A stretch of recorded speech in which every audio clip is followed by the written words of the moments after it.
Alors, dans cette séquence vidéo, nous allons voir l'importance du changement. On a vu en fait que apprendre, eh bien, c'était changer. Et on va, dans ce cadre, en fait, analyser justement les différentes étapes du changement et la résistance au changement. Puisque donc, apprendre, c'est accepter potentiellement de changer, mais c'est pas si simple. C'est pas si simple, surtout quand on est adulte et qu'on est habitué, en fait, on a des habitudes, on a un mode de fonctionnement, un mode de pensée qui parfois a fait ses preuves, qu'on a pu réussir via ce biais-là. Donc c'est qu'est-ce qui va nous permettre en fait d'accepter le changement. Or, quand on change, eh bien, on est finalement dans l'obligation d'accepter, en fait, de faire le deuil du passé. Changer, c'est, on l'a vu, ça peut être potentiellement abandonner, réduire ou essayer des nouvelles choses. Et donc, quand on abandonne, qu'est-ce qui se passe?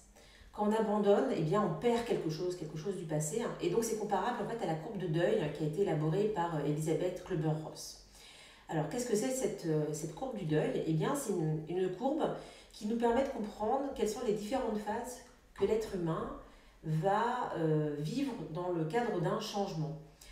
Alors, ça fonctionne pour donc une nouvelle situation qu'il doit vivre, ou bien pour la perte, par exemple, d'un être cher ou la perte d'un objet.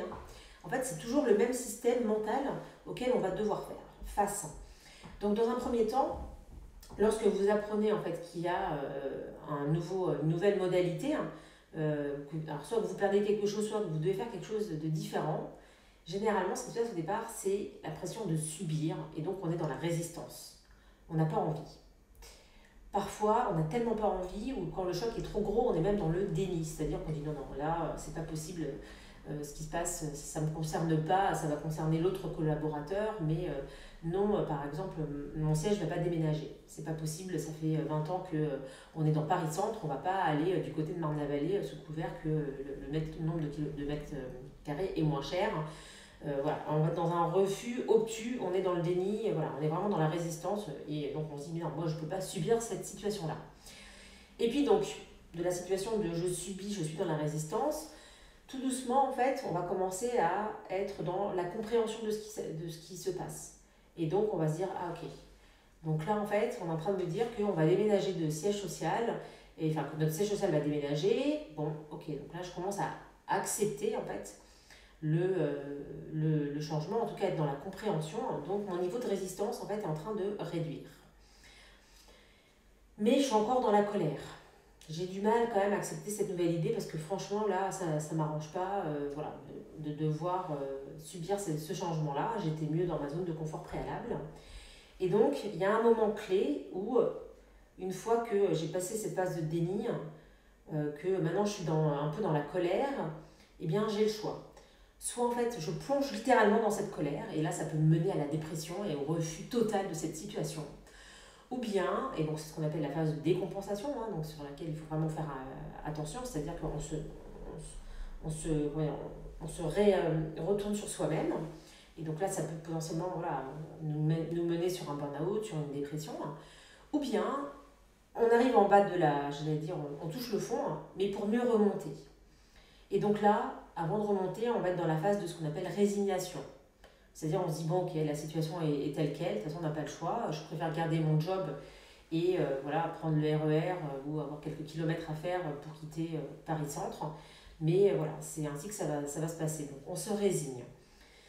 Une fois qu'on a eu cette phase de résignation, c'est-à-dire qu'on est dans le début de l'acceptation en fait, de la situation à venir, on va commencer à explorer en fait, les différentes options.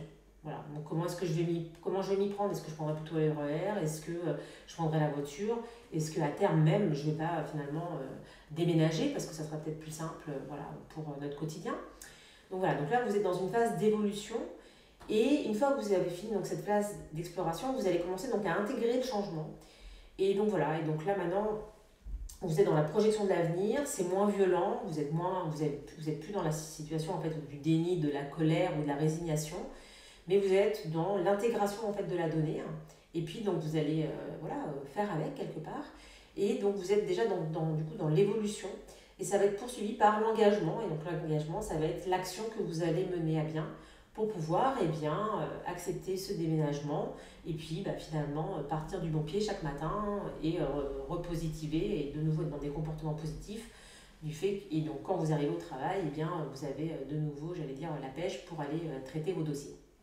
Voilà, donc vous comprenez en fait la courbe de deuil, c'est en fait la courbe voilà, de l'acceptation du changement, les différentes étapes qu'on va ressentir. Et donc, dès lors qu'on nous demande en fait de modifier nos comportements, eh bien, c'est ce qu'on va vivre.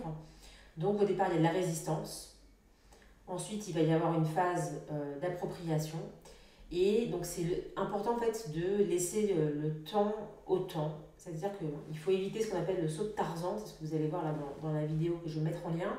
Pourquoi? Parce qu'on ne peut pas demander en fait à tout un chacun de passer d'une phase de changer, on te demande de changer au changement immédiat. En fait, il y a nécessairement cette phase qu'on va vivre.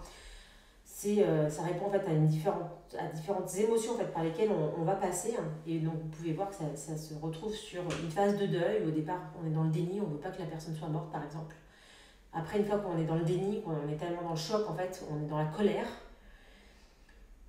Cette colère, elle va se poursuivre soit par une dépression intense, voilà, on va se recroqueviller sur soi-même, soit eh bien, on va commencer à se résigner et à se dire ok, ben voilà, la situation elle est telle qu'elle, mais maintenant il faut que la vie prenne le dessus. Et comme la vie va prendre le dessus, on va commencer à explorer voilà, des nouvelles situations et puis voir comment on peut remettre un peu, reprendre le goût à la vie malgré l'absence de cette personne.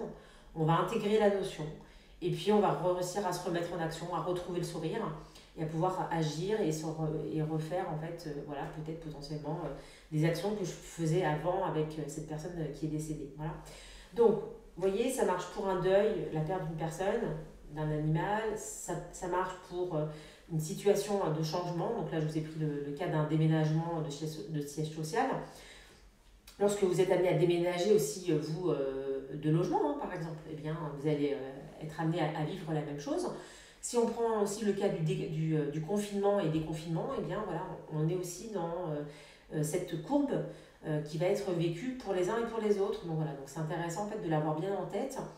Et du coup, ce qui est important quand on voit ça, c'est par rapport à nos attentes en tant que leader, en tant que manager, en tant que collègue. Lorsqu'on demande finalement à une personne de changer ses modalités, de changer son comportement, de changer son mode de travail, lorsqu'on intègre par exemple un nouveau logiciel, eh bien il faut laisser le temps au temps. Et c'est pour ça que souvent ça râle.